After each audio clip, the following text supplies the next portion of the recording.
Okay, so for this recipe, you're going to need your lamb shanks. You're going to need your these are baby bellas. You're going to need your boneless steak and chop, beef broth, some thyme, rosemary, and some garlic, which I have toasted. So toast your garlic off. That goes into the pot as it is. Into this same pot, you are simply going to throw a handful of thyme, a handful of rosemary. Don't use all of your rosemary because you're going to use that on your grill as well. So you want to approximate about as much rosemary as thyme in there. Look at the size of your beef shanks, and you're going to add to this pot enough beef broth to cover that. Remember that when you put your shanks in, they will displace this liquid. It's about good as one thing here. If you need more, you can add water or you can add beer, which is incredibly flavorful. Go ahead and add in some mushrooms.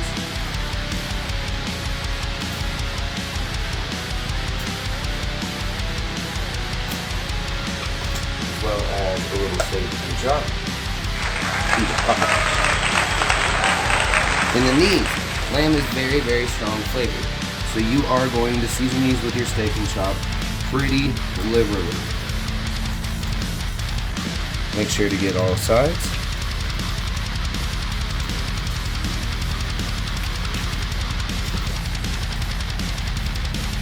It's okay to make a mess. Making a mess is part of cooking. It's fun, and that's what makes it fun. Nobody's telling you what to do, right?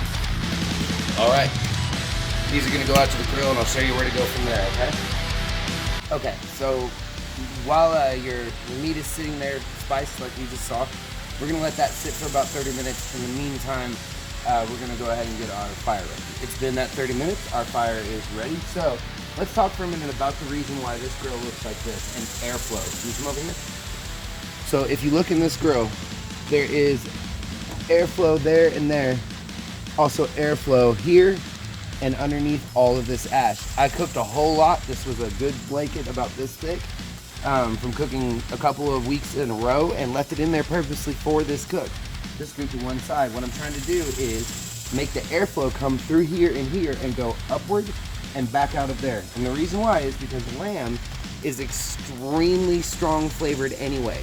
So although I want the flavor of the smoke to seep into the lamb, I don't want to flavor it so strongly with smoke that you have two incredibly strong flavors, and now the spicing is not going to do any good to overcome that and become a good blend. It's going to be just overpowering and strong as fuck. So, having said that, let's go ahead and get our fire ready. You want to bring your crock pot out here filled with the liquid because you're going to use that in a few minutes. And don't forget to save some of this rosemary and thyme, and I'll show you why. Now that you have a good hot fire there, pick a side. Usually I like to use the back, and put a good chunk of whatever your favorite smoking wood is right there on top of it. Let the fire get going. You want this to start and be a full flame. If you let that be black and you go ahead and close your lid or whatever, you're gonna get all your white smoke and it's gonna taste like ass. You want a full flame on that wood before you ever close this.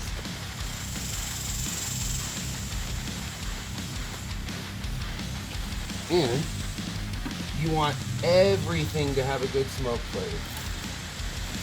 Go ahead and put your crock pot on the side here. Remember, this can only handle up to about 400 degrees. Your crock pot inserts, you can use them in an oven or on a grill, but it can only handle about 400, so never over the flame or it's gonna bust. So you leave that there. Once we get a good flame on our wood, we're gonna go ahead, we're gonna shut the grill here. It's gonna rest lightly on that crock pot, and that's good for airflow. Let that wood get hot and get a good sear on it. In a minute, we'll shut the lid for the flame to go out, and we'll show you how to cook them lamb shanks. Okay, you can see now we've got our blue smoke, not white smoke, because we let that wood have a good flame on it before we put it out. Now when you open this, good chance is that it's gonna hit the immediate flame right back to it. That's okay, it'll also go back out quickly. So, we are going to take our lamb shanks and off of the fire. We're going to put them on here. We are simply trying to get a good sear on all of it. You don't want to cook it through, just to sear. Now is the time for your rosemary and thyme. Take all of this, and you want to just give it a good twist so it goes through the bars here. Set that just like that on that flame. And now you're going to have rosemary and thyme smoke on your food. That smells freaking beautiful. Get a good sear all the way around and we'll come back and show you what to do in a minute. Okay, when you finally get a good sear and it really looks beautiful on all sides, make sure you are not letting that fire get to a point where it goes down very far. You want to put wood chips on it. Keep that fire burning because you want a good sear without cooking the meat. Wait, that didn't make much sense. Let me rephrase. So when you put the original chunk of wood in there, you want to make sure to let it catch a good flame, and then you close the lid after it's burned down enough that once you close that lid, it will continue to smolder and be still on fire, as opposed to you just put it out while it was originally burning just the upper layer. If the actual wood itself is not burning, it's going to smell bad. So that's the whole point. After that, you want to make sure that you open your lid again and dump small wood chunks on the flame so that it'll build an actual fire underneath your meat, because you have to sear it and not cook it. Meaning you want extreme heat on the outside and no slow heat into the middle. Once you get it there, you're going to go ahead and drop it into your liquid. Just like this. Do not cover that, do not touch that, let that go. And now you're going to reclose your lid so that this fire goes out. Because what you want is the heat and the smoke, but you do not want all that flame. So you're going to shut it off on one side. We are going to leave the other side wide open. And you will see that shortly that flame, as you look through there, will go completely out, and you'll get some good smoke rolling, and it will be the blue smoke you're looking for and not the white. Okay, so now we have cooked that for half an hour. It's got all the smoky flavor. The smell is freaking fantastic. That's gotten into everything here. It's all incorporated in. So, but you've noticed that this liquid, because of the heat, has reduced just a little bit. So we want to thicken that up just a little bit. We are going to start with 1 bottle of Merlot. Let's add that right in. You see those start to wiggle? When they wiggle like that in the liquid, it means they're floating slightly.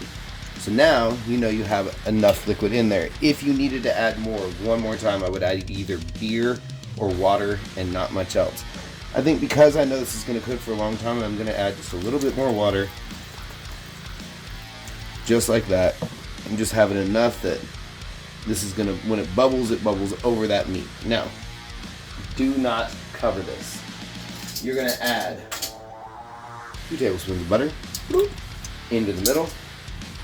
And every recipe in the world will tell you that you need to cover that. Do not cover it, because if you do, all the condensation on the lid is going to drip down upon your nice char with all those spices, and it's going to turn your meat gray, and all those spices are going to wash away.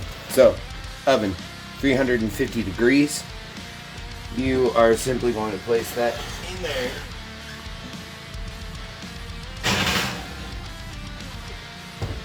And set your timer. No, 4 hours, stupid. Make it 4.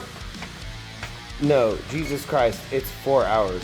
Trust me. Okay, so we are just a little over an hour in, and what we're gonna do is take this out. Set it up here. Oh my God, that looks and smells freaking amazing.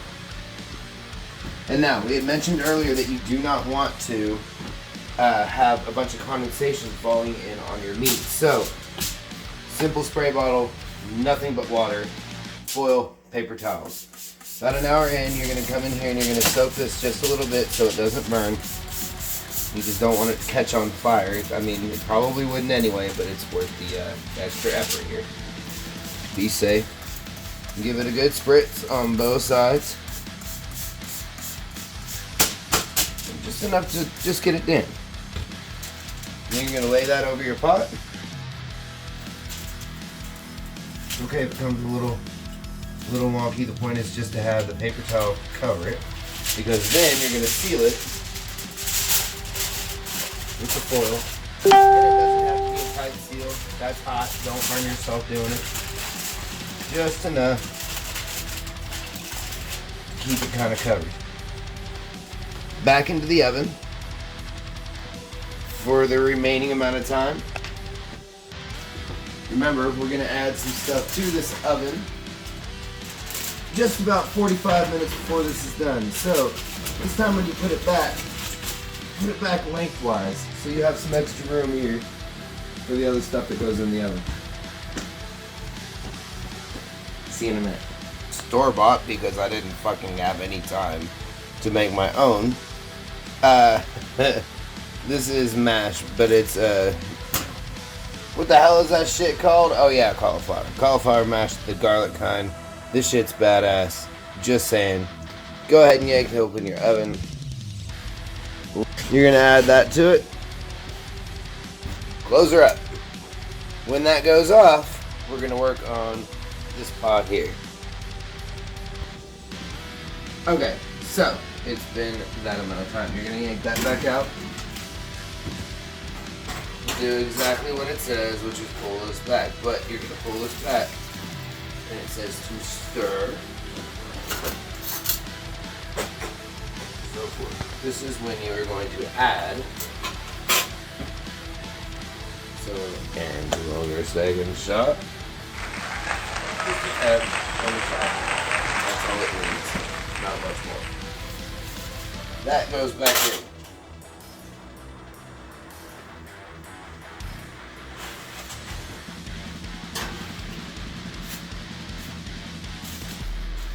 There you go. Another 22 minutes on the clock. In here, in your warmed pot, you have butter,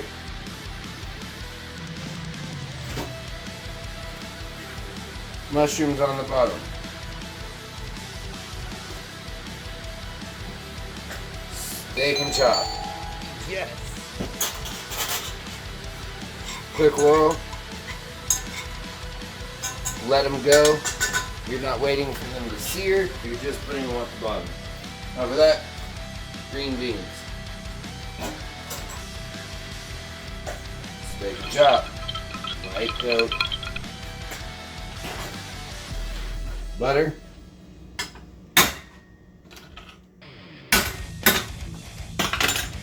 Lid. Let it go. When this goes off in 22 minutes, your meal's ready. Oh yeah, stir them beans about halfway through, or at least a couple times. They'll burn to the bottom. Don't forget to do that. But yeah, same amount of time. Yes. Okay. So now we got our green beans, our mushrooms. This is ready to go. This tastes amazing. Of course, it tastes ready to go, so you know how to name it. This is going to come out of the oven. Ooh, you see the plastic is in there. Trash.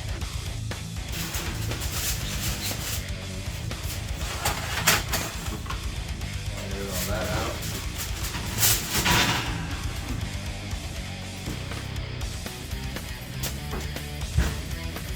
Okay. Let me see how this looks.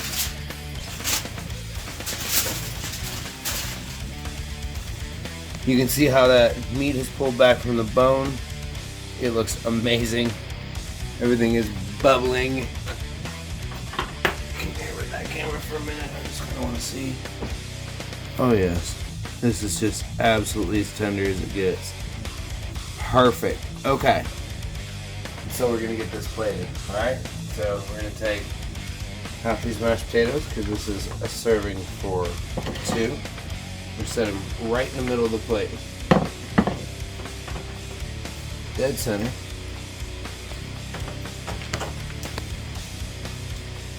And you take the bottom of the spoon and make a circle. Okay?